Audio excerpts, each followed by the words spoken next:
The process of photosynthesis has or can have a great deal of effect on the greenhouse effect and can help prevent global warming. Photosynthesis is done by green plants to make their own food, and the way they do that is that they take in the CO2 gases in the atmosphere and they use it to make its food, and it gives off more oxygen.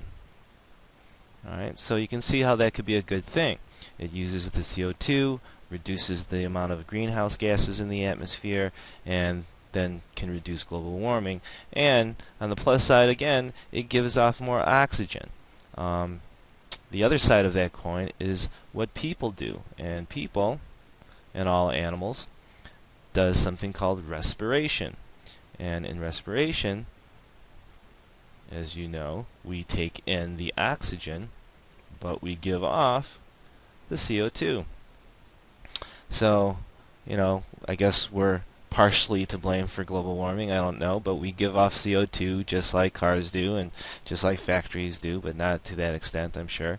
Photosynthesis and respiration has kind of this relationship where one provides the energy for the other.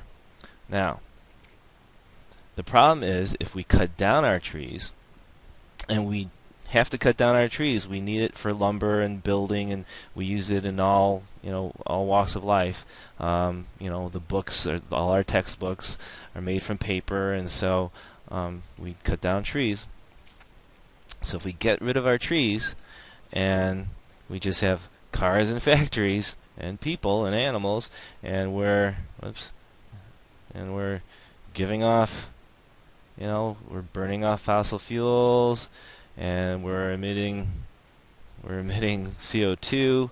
We get more and more CO2 all over the atmosphere, CO2, with no trees. And so since there's no trees, then the CO2 just collects and collects and collects, and that magnifies the effects of greenhouse effect and makes our Earth warmer. So the term of cutting down mass amounts of trees is, you read in the book, deforestation. Deforestation.